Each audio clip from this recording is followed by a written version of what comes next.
Hey guys, what's up? So I just want to say thank you for all the people that came from my Instagram to my YouTube channel to watch this video. Right, so a few people actually DM'd me on Instagram asking for some advice how they could go from where they currently were, which was a freelance model, to actually having an agency. Given the fact that I've worked with ASOS and I modeling for them, I was in a position to give them some advice. But at the current moment in time, I didn't really feel like the advice I was giving them was truly what I wanted to get across, because I wasn't essentially ready for the question, not that I have the answer that I felt like I wanted to give. But since I've had some time to think about it, I feel like I'm now in a better position to actually answer the question, how I became a model. Right, so I actually entered a campaign to get a modeling contract and a few of the perks due to the campaign. The campaign didn't really swing in my favor, but to be honest, what can you do? You're not promised anything in life. That should be a forefront in every single thought and decision you make. Just because you want something to happen doesn't mean it's going to happen.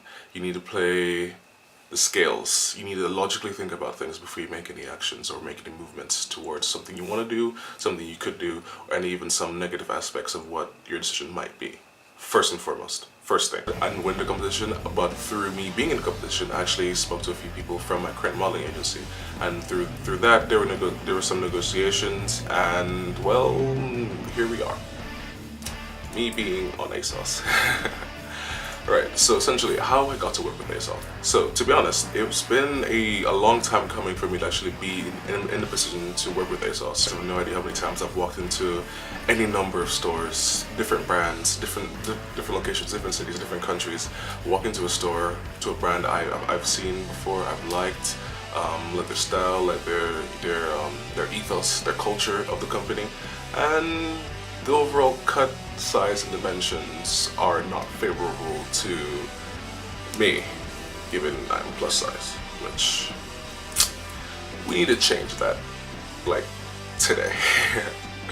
Working with ASOS, given the clothing was predominantly speaking plus size, I'm actually very surprised at how the clothing actually fit and how they actually looked nice on me and how I felt confident wearing the clothing, which was a massive plus.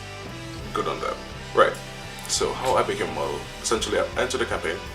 The campaign was pretty much, if you win the campaign, we will give you a 1-year modeling contract plus a few perks of the campaign. I didn't win the campaign, but through me entering the campaign and my current modeling agency seeing my photos, liking my photos, there being some discussion in between while the campaign was going on, we built a connection, and through that connection, that's how I currently am in the position I'm in right now. So, how I actually started working with ASOS. So that actually had nothing to do with me. Obviously, you know, they saw my photos, they liked my photos, and they wanted me to be on the website. Yes, but there was no discussion between me and ASOS at all. My agency took care of all of that. But for you guys, maybe the unsigned or the signed models that are a bit iffy and need a bit of direction, what I would suggest for you is, first and foremost, what I've learned so far about me being modeling for about a year. On and off, which is to be expected in modeling, because you won't have consistent work back to back to back to back to back. That's the main thing I think everyone should know, first and foremost. Modeling is not consistent. You will not have a job every single day. You will have a job here and there, and you will get paid for said job when it's time for the company to fulfill their invoice. But it is not consistent. You will need to have 2 or 3 hustles outside of modeling to make ends meet, just so you guys know. Right, so my advice to you guys that want to work with a few brands that you guys admire and you guys want to aspire to be on their clothing lines or on a magazine cover or on the website, I would suggest build a portfolio. I'll say speak to 1, 2, 3, 4, 5 photographers. They don't need to be done with a super high megapixel camera. You need clear photos that clients can see what you have to offer. Second thing is for you to have some dynamic movement in your shots. To be honest, when I started working for ASOS, I didn't really have many clients beforehand, so it was a bit new to me, and the gap between working with my past few clients and working with ASOS was so far in between. I started to feel like I was fresh to the whole entire experience. That being said, my experience overall was very nice. I do appreciate the ASOS team and the individuals that I spoke to. Along with the models that I've actually made connections with, you need dynamic movement in your shots. You need to move around. You need to own the studio. You need to have flow with you, let it ooze out of every pore.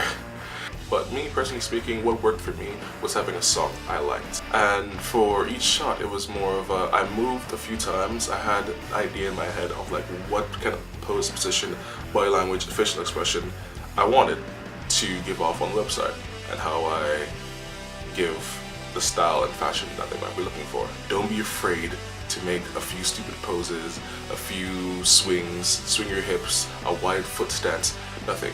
Don't be stood in one straight spot, not moving, not flexing, not doing anything else. That is stagnant.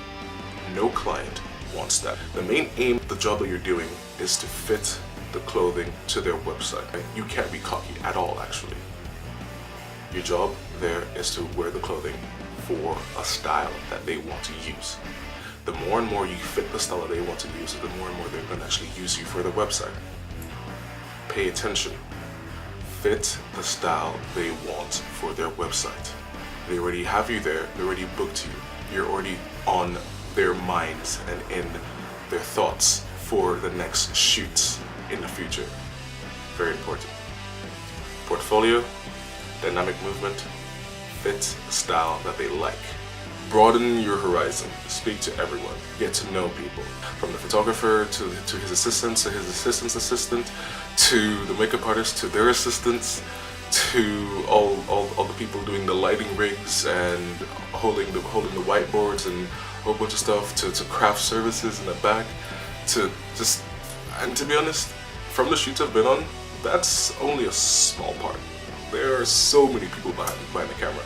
So if you build a connection with everyone, not just the people who you think might matter, not just people from the clothing company or the photographer, because to be honest, although it would be very good for you to do that, have a first connection with them so that they have you in their mind and they might bring you back.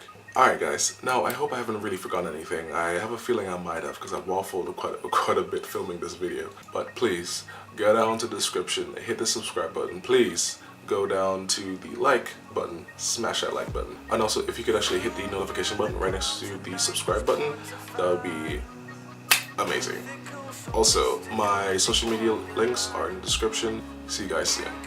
I'm out.